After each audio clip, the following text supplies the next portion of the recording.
Muito bom dia para você, meu irmão, minha irmã. Nosso evangelho de hoje está em Mateus, capítulo 5, versículos 17 ao 19. Aqui Jesus diz para os seus discípulos que ele não veio para extinguir a lei, mas sim para cumprir, e que então eles não deviam desobedecer nenhum dos mandamentos, por menor que fossem, e de igual modo deviam ensinar os outros a viver dessa forma.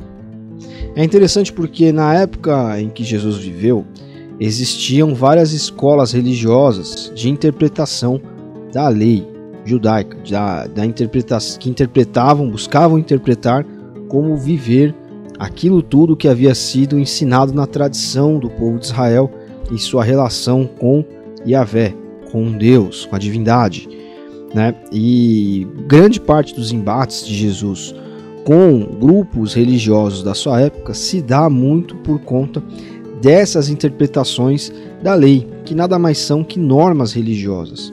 Veja, normas religiosas, que a gente chama de lei no Antigo Testamento, elas são úteis, elas são boas, elas guardavam essas em especial, mas enfim, todas as que a igreja ensina até hoje, elas guardam e guardavam, aqui no caso de Jesus, em si, ensinamentos profundos, ensinamentos que estavam para além da regra que deveria ser cumprida ou vivida pelas pessoas que estavam debaixo daquela lei.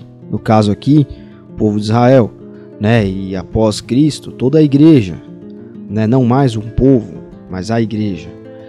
E o que muitos não entendem até os dias de hoje é que se nós permanecemos na regra pura e simples, nós vivemos uma religiosidade externa e desapegada, que trata Deus como um patrão, né, e que nos torna como servos, né, e nós não somos servos de um Deus patrão, nós somos filhos de um Deus Pai.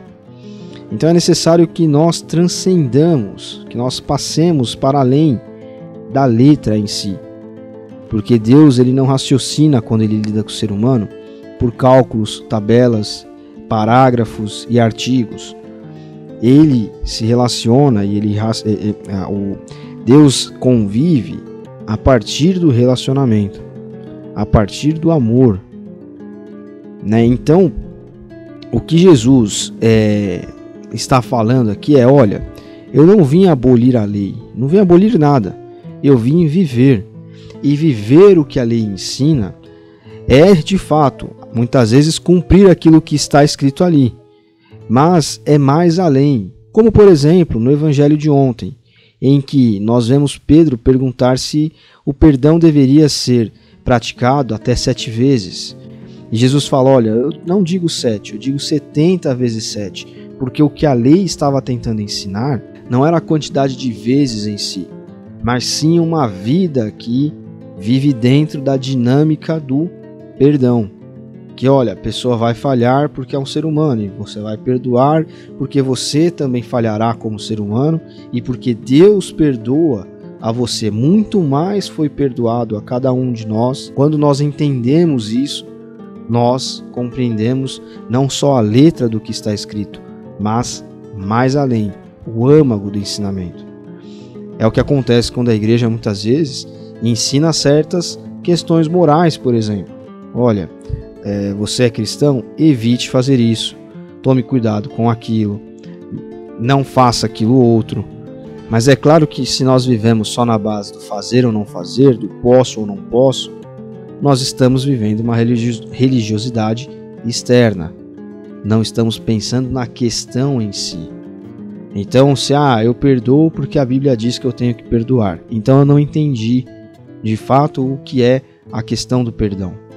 Porque há algo para além disso, há algo mais profundo, há algo que me toca dentro, há uma profundidade no que Jesus diz: olha, perdoe 70 vezes 7. Não é, então eu vou perdoar porque Jesus diz para eu perdoar. É claro que Jesus diz para eu perdoar, mas para além disso, existe um conceito, existe uma forma de enxergar a vida, de viver, de se relacionar. Porque, como nós falamos agora há pouco, Deus não é um Deus patrão. Nós não somos servos de Deus nesse sentido, nessa dinâmica. Nós somos feitos filhos de um Deus Pai. Você que é pai, mãe, compreende mais ou menos um pouco disso, porque quantas vezes o seu filho te decepcionou, porventura, e você não o perdoou, né? Então talvez isso seja algo mais próximo, de fato, do relacionamento que Deus tem para conosco. Então que a partir do Evangelho de hoje, nós possamos compreender que, para além de um simples ensinamento, para além de um simples faço, não faço, posso, não posso, enfim, porque sou crente ou não, nós possamos entender que sempre há uma questão mais profunda, que toca o relacionamento de Deus com cada um de nós. Deus abençoe você. Até amanhã.